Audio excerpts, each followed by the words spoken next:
What can parents do to keep from having favorites among their children? Let me just give a reality check here. Okay, first.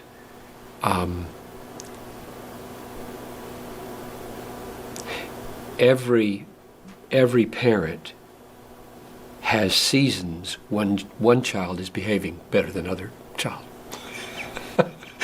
And you like children to behave, and therefore you like what this child is doing better than the other ones. And these kids are going through phases, just one after the other. They're up and they're down and they're all over the place. So if favorites means you like them the way they are better than the other, that's going to be true at any given time, and you might as well be honest about it. And then the question is, how do you avoid letting that become a abiding, strong preference with preferential treatment, preferential care, preferential praise? Those are the issues. And so I suppose the first answer is know that God, in relating to his family, loves his children and loves them all.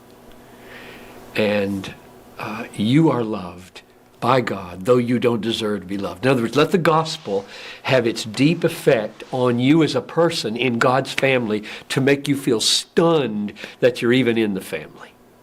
So be glad that God has been gracious to you, so that you come at all your children then with a gracious disposition. This is what I think is the biggest issue for parents, is are they coming toward their children with grace that the children can perceive. It isn't conditioned primarily upon the child's performances and behavior. Do they discern in and through good and bad behavior, Mommy and Daddy love me, they're there for me, they're on my side?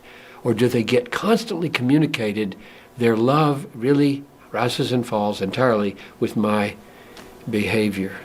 So that's the first thing. Get a good gospel foundation of grace, so that you, as you look at your children, the fact that one is in a phase of mess right now does not mean you don't love him. In fact, I would guess that there have been phases where one of my boys is so displeasing to me, he's getting all the attention. And the others must be the favorite. Well, he's not the favorite at this point. He's just the neediest. And so it's very, very complicated. I think the second thing I would say is labor to be proactive in the way you love your kids, not just reactive. That might be almost the same thing what I just said, but might make it a little clearer. That is, if you're only reactive, you're doing things for them and saying things to them as reactions to what they just did or said, then there's inevitably going to be an appearance of favoritism, because the good little kid over here, the firstborn, he's just going to be not negatively reacting to him, whereas second, third, fourth, you're going to be bang, bang, bang, bang, and the feeling is favorite.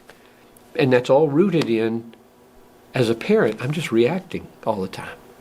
And so you need a positive sense of, I will proactively come toward my children with wisdom, with grace, with guidance, with love, with benefits, before and independent of, to a degree, their way of talking, their way of acting. Third thing that comes to mind is just to be aware of the problem. This person is way down the line in answering the question by simply being aware that is a problem, and thinking through why it's a problem of playing favorites with your children. What a parent wants to do is not say your behavior doesn't matter. It does matter. You're going to get a spanking if you do this, or you're going to get some time out, or You're not going to take the car this weekend. Or there are consequences. And yet you want to have an overarching communication that every one of you are precious to me. So I wanted my sons, now I've got a daughter coming along, but I'll just say this once, they're all up and out of the house. I wanted them growing up to say, Daddy is really glad I'm in this family. And Daddy is always there for me. I'll give a little teeny tip here. When the boys reached 12, we had this special outing, Pizza Hut or some nicer restaurant, since Pizza Hut was the date place. And I had a little speech planned, about the birds and the bees and about being a boy and about sexuality and about girls and about dating and about whatever. And I would say to them, okay, freedom's coming.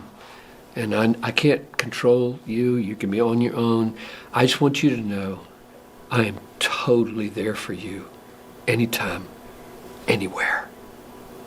If you go with some guys, I give them this example. If you go with some guys to after a ball game thing, and it turns out to be totally what you didn't know it was going to be, like there's going to be sex there, there's going to be drinking there, whatever, and you're in somebody else's car, and you're there, and you don't want to be there, I will walk on glass to come get you, and you don't have to say a word. Just on the phone, I'm at such and such, I'd like out of here. And I'm there, no questions asked.